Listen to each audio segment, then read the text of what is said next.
There's been some big Sparking Zero leaks, including changes to the Steam page, pre-order rollouts, and a potential July demo released during special events. Here's how they all link towards an October release. I'm sure you've already seen the Steam page update with Mastered Ultra Instinct Goku doing a Kamehameha. This will definitely be the new Steam icon when the game launches, but it's also likely to be the center point for the box cover, as Tenkaichi 1, 2 and 3 have all had Goku in the middle with the same pose and other surrounding characters. But this ended up reverting back to the original tournament logo a day or so after, which means that the developers ended up accidentally updating it too early. I think it's a sign that the Summer Games Fest trailer could end up being the release date trailer, as it's coming up very soon now with Bandai's official confirmation at the end of the Fusions trailer. And typically, Bandai announce game release dates along with official standard box art, special editions, and maybe some pre-order bonuses. In fact, very recent images have been emerging of retailers preparing to roll out pre-orders, such as GameStop stacking physical copies of the game. This cover art is definitely a placeholder that will get updated after Friday's reveal trailer. GameStop just couldn't wait until Bandai officially confirmed it. We could end up getting something similar to this with Ultra Instinct Goku, but there'll be no manga characters, and it will include stuff like Super Saiyan Blue Vegeta. Moving on to the demo news, there's been a leak that the first Sparking Zero demo will be available at Jump Victory Carnival on July the 21st. It seems pretty legitimate, as numerous credible leakers have posted about it, including Super Chronicles and Rio, who's a Japanese leaker who's leaked things in the past like Xenoverse 2 V-Jumps, fighters, character movesets, and even anime airing dates. Unfortunately, DBS Hype got taken down as he was obtaining leaks illegally, but he'll probably come back soon enough. So Jump Victory Carnival is a summer entertainment event that includes all sorts of big anime like Dragon Ball, One Piece, Boruto, etc., where there's attractions, gaming events, and exclusive merch. Last year in July 2023, the Dragon Ball area had things like massive Dragon Ball Super posters, Dragon Ball Heroes Championship events, art and figurines, life-size models, gaming machines, and even a Sandland game preview. But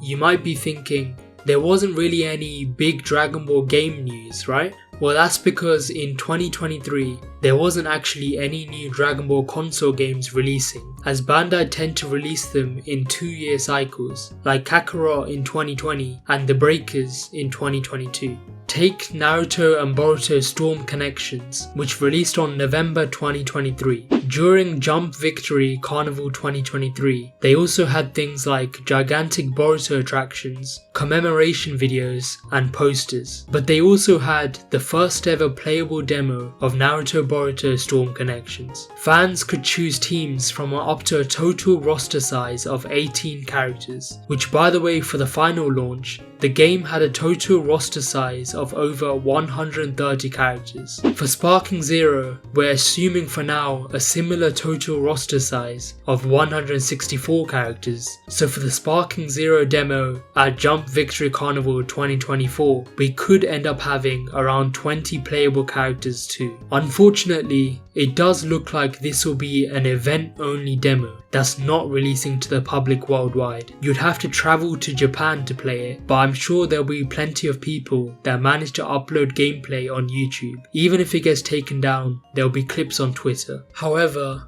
I don't think that's the only place where you'll get to play a Sparking Zero demo. There's a strong chance that there'll be another updated demo in Gamescom, which starts on the 21st of August, so exactly a month after the Jump Victory Carnival. Bandai partnered up with Gamescom in 2023, allowing you to play an updated build of Storm Connections, featuring a lot more characters. There was also a Tekken 8 demo and an initial build Sandland demo. Oh, and regarding the lack of split screen rumours, Those started because of apparent leaks that Sony and Microsoft are having issues with it, and on the PlayStation Store page it says 1 player locally. This same thing actually happened to Storm Connections before its full release, stating that the game would be single player on store pages, but close to the final release it was updated to 1 to 2 local players. An earlier answer for Sparking Zero split screen could also come from leaked footage of the event demo. Here's leaked footage of 2 people picking characters in the Anime Expo Storm Connections demo, and indirectly verifying that the game had local multiplayer. We'll just have to wait for either demo footage or official confirmation. So the big question, will there be a Sparking Zero demo available to the public on Steam, PlayStation and Xbox Store?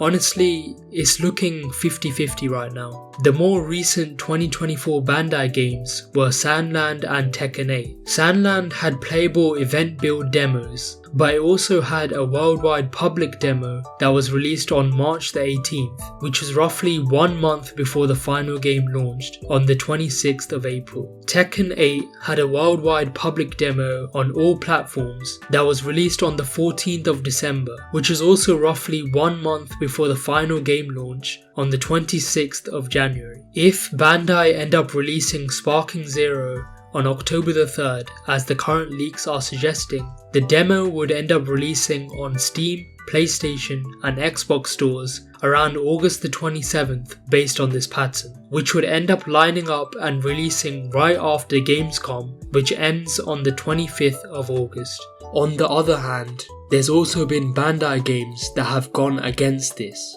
Despite Storm Connections having event-only demos at Anime Expo, Jump, Victory Carnival and Gamescom, Bandai never ended up releasing a public demo, and people would have to go off just gameplay to decide if the game was good enough. Dragon Ball Z Kakarot is a really weird case here, because it only had an event demo at E3 with no public demo, and the game released in Jan 2020. However, almost 2 years later, they decided to release a public demo on all platforms on December 2021. This doesn't really make much sense to me, to release a demo after the game is out, but I guess they wanted to try and get new people to buy the game. And then finally, Xenoverse 2, which is arguably the closest game to the Tenkaichi series, had an event demo at Gamescom in late August 2016, but there was no public demo released. However, Bandai decided to do a beta test very close to the final launch, with a closed beta on the 9th of October and an open beta on the 14th of October, which is just 2 weeks away from the final release. Sparking Zero could follow the same pattern, so we could anticipate a demo or a beta within 1 month of the release date.